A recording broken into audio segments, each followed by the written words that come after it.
it reminds me of guns. Yeah. If you meet someone, like I have some buddies that are like very like pro gun. They go to a shooting range and they don't have to, but they just love guns that much. But they don't mess around when it comes to safety of guns. They're like, it's not a toy. Like, this is serious. Yeah.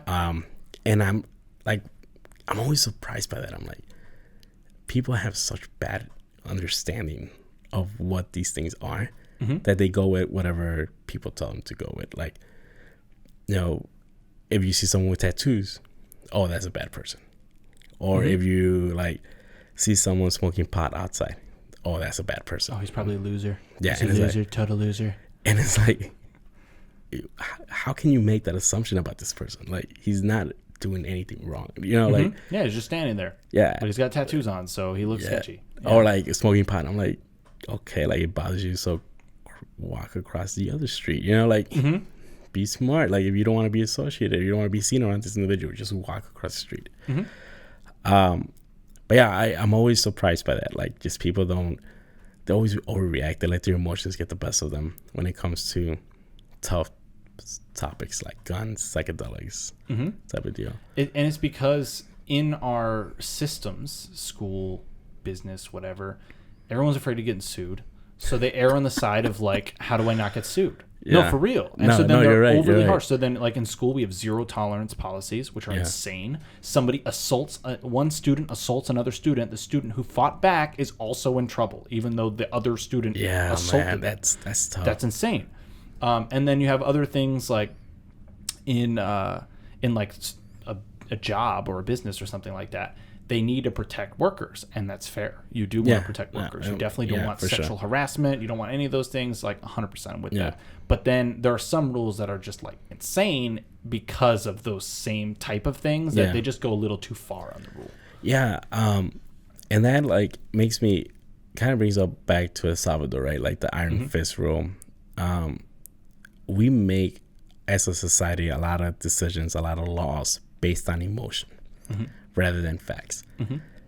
And we are humans, so we have emotions and whatnot, but I really wish we use facts more. Like we base this on facts. We're like, hey, I think there are like universal rules that everyone agrees with, such as like, you shouldn't drive drunk because you put the safety of others in jeopardy. Like, find somebody who disagrees with that.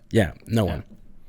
But I think everyone agrees, like, no one should drive drunk. Like, just point blank. People do it anyway. Yeah. But they know it's wrong when they're doing it. It's not like they think, oh, I'm just doing the right thing here. Like, they're usually like, I can make it home. It's only a mile. Yeah. And when I was in Australia, like, in March, I asked my buddy out there, I'm like, so, what, like, you know, what happens if you get catch driving drunk? And they're like, well, I'm not too sure. I think the penalty is, like, 3 months suspension or something, and like, of your license, and then you're on probation, and that's it, and like you pay a fine. And I'm like, what? Like in Illinois, that's $10,000 down the drain. Plus, I think you lose your license for a year. And they're like, well, that's dumb because you need your license to get to work. Yeah. Right? Like no, 100%. Like we have laws that purposely put people in bad positions.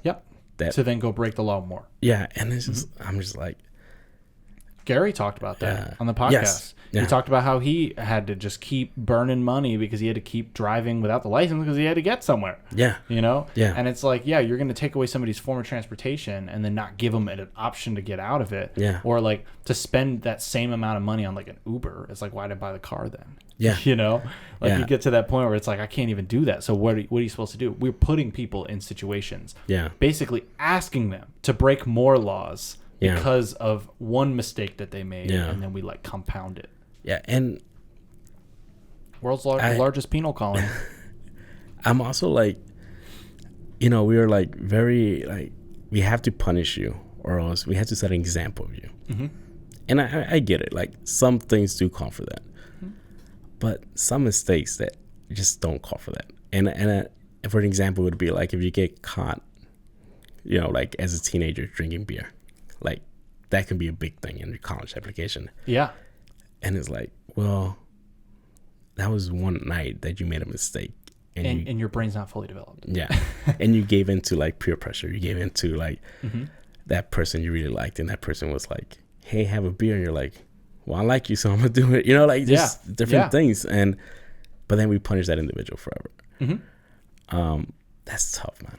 Especially, like, I think any harsh laws on children growing up, it's just too harsh. And obviously, you know, you have exceptions to that, and that's the key, is that they should be exceptions. But like exceptions being like, you know, a teenager kills their parents. Okay, well then, fuck them, right? They kill their parents. Like that's extreme. But like a teenager who, like you said, who goes out and drinks or gets caught with some pot or something like that. It's like, dude, I mean, we obviously don't want kids just doing it. Correct. But we also know that kids are going to do it anyway. Correct. So we can't just fuck over their whole life at such a young age and completely alter their path, which maybe, you know, aside from that one mistake that night, might have been like, oh, he was going on to Harvard until he got caught, and then that fucked him out of that application. He got depressed, ended up doing other drugs, or like, you know, you create a negative spiral then from those kind of events, because those are like tentpole events in your life.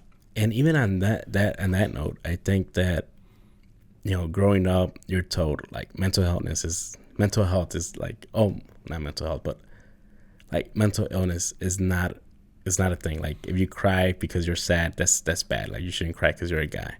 Or if you go see a psychiatrist, you're crazy. You're not stable. And it's like, you're right, but they're getting help to get to a stable place. And then it just has like a bad thing attached to them forever. Like, oh, well, you saw a psychiatrist back in 2010. Why did you see a psychiatrist back then? It's like, well, it's none of your business. Yeah, I was going through some shit. Well, we can't hire you because we need someone that hasn't had a history of this in the last 10 years. And I'm like, what? Like, yeah. And that, like, it's funny too, because that's somebody who's seeking help and for an answer. And we're punishing them. And we're punishing them. And then on top of it, the people who aren't seeking the help, you know, they're getting rewarded through life by not seeking the help because it's not hurting them. I mean, it's hurting them in other ways, but not in the way of like, oh, I went and saw somebody, so therefore somebody thinks I'm crazy or something. Yeah.